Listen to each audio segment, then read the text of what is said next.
বাবারে ওল দিয়ে তো কত কিছুই খাইছো, ভর্তা, তরকারি, ভাপা, কিন্তু কোনোদিন কি কাঁচা ওলের আচার খাইছো? আল্লাহ যদি ওই পর্যন্ত বাঁচায় রাখে তাহলে মনের মধ্যে আমার একটা মেলা বড় হাউস আছে। আমার ভবিষ্যৎ নাতিপুতিরা যেন তাগের নাতিপুতির কাছে আমার আচারের স্বাদের গল্প করতে পারে, যে আমার দাদি বানাইতো কাঁচা আচার, সেই স্বাদ এখন তোরা পাবি কোথায়। তাই নানান রকমের আচার বানায় হাত আনতেছি।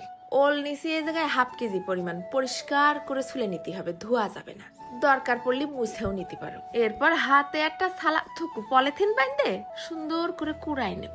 দেখিছো কি সুন্দর হয়েছে, ভিতরে যা রস রস পানি পানি ভাব আছে সব কিন্তু ওরকমই থাকবে, কিছু চিপড়াই ফেলবো না। এইবার নিচে প্রায় 2 খাবলা মতন তেঁতুল, এই 1-150 গ্রাম হবে। দিয়ে দিলাম 1 কাপের মতন ভিনেগার, চুবোই রাখি ভিজে নরম হতে লাগুক। এবার খেয়াল করো, এখানে আছে যেই পরিমাণ ওল তার অর্ধেক পরিমাণ কাঁচা ঝাল। নিচি প্রায় 300 গ্রাম লাল সবুজ কাঁচা ঝাল, 100 গ্রাম কাঁচা আদা, 100 গ্রাম কাঁচা রসুন। একেবারে নিপিস করে বাটবো না, একটু দর কষা মতন থাকবে আর কি। ওই কাঁচা ঝালও ওইরাম করে 2-3 ঘুলি দিয়ে নিয়ে আইছি। দেখিছো ঠিক ভিডিওতে যেরাম দেখা যাচ্ছে, একটু ঝুরি ঝুরি হবে, তাতে নিচে পড়বে এই আর কি। কাঁচা আচারে কিন্তু একটু মশলার পরিমাণ বেশি দিতে হয়। দিলাম 1/2 চা চামচ আস্ত ধনে, 1/2 চা চামচ আস্ত জিরে, 1/2 চা চামচ মৌরি, 1/2 চা চামচেরও কম অল্প কয়টা গোলমরিচ, 1 চা চামচ ভরে দিচ্ছি কালো সর্ষে, 1 চা চামচ ভরে সাদা সর্ষে। তারপর ফেলাই দিলাম 3টে লবঙ্গ আর 1/2 চা চামচের মতন খানিকটা মেথি। এরপর গরম গরম খালি কড়াইয়ের মধ্যে ফেলাই দিয়ে আগে টাইলে নিই। তারপর ওখান থেকে উঠোই নিয়ে এসে শিলপাটার পর ফেলাই, একদম নিপিস করে গুঁড়ো করে রেখে দেবো সাইড করে, লাগবে না এর একটুখানি পরে। এবার যে গামলায় মাখাবো সেই গামলার মধ্যে সব একে একে নিয়ে নিলাম কাঁচা ওল, তারপরে ওই কাঁচা আদা, কাঁচা রসুন আর ওই কাঁচা ঝাল।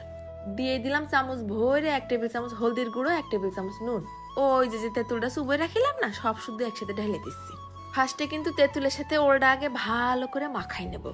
ওলের কোনো কোনায় যেন বাদ না থাকে তেঁতুল মাখতে, তাহলে কিন্তু আর গাল চুলকাবে না। এবার ফেলাই দিচ্ছি ওই গুঁড়ো মশলা, আর নুনটা খানিকটা কম মনে হচ্ছিল তাই আরো খানিকটা নুন একটুখানি টেস্ট করলাম, ও গালের মধ্যে পানিতে ভরে গেল। এইবার কড়াইয়ের মধ্যে ঢেলে দিলাম 400 গ্রামের মতন সর্ষের তেল। তার মধ্যে ফেলাই দিয়েছি বেশ 1/2 চা চামচ কালো জিরে ফোড়ন আর 4-5টা শুকনো ঝাল ফোড়ন। ভাজা হয়ে ফাইন একটা ঘিরান আসলে নিয়ে এসে ঢেলে দেবো ওই ওল কচুর পর। চামচ দিয়ে ঘুটে ঘুটে মিশাই নিলে হয়ে যাবে না কাঁচা ওলের আচার। এর মধ্যে কিছুতেই কিন্তু আর খালি হাত লাগানো যাবে না। এরপর একটা কাঁচের বয়ামের মধ্যে ঢেলে সব সময় খেয়াল রাখতে হবে আচারের উপর পর্যন্ত যেন সর্ষের তেল ভেসে থাকে। বছর জুড়ে খাতে পারবা, গ্যারান্টি নষ্ট হবে না। রুটি দিয়ে খাও, পরোটা দিয়ে খাও, শুধু সাদা ভাত দিয়ে খাও অথবা খিচুড়ি দিয়ে খাও, জিবলের জট একেবারে ছাড়াই যাবে, 1 ফোঁটা গাল চুলকাবে না। গ্যারান্টি হচ্ছে আমি। যে একটা ঝাল, যে একটা ঝাঁজ আর যে একটা ঘেরান, পুরো মনে হচ্ছে কাঁচা আম খাচ্ছি। জম্মের স্বাদ হয়েছে, জাগে জাগে দিছি, তারা সব বাপু শুধু শুধুই খেয়ে সাবার করে ফেলিছে, ভাত পর্যন্ত যাওয়ার সুযোগ পাইনি। এসব আসলে কম সব নিলি হয় না। আবার 1 চামচ নিয়ে এসে ফেললাম থালের পর।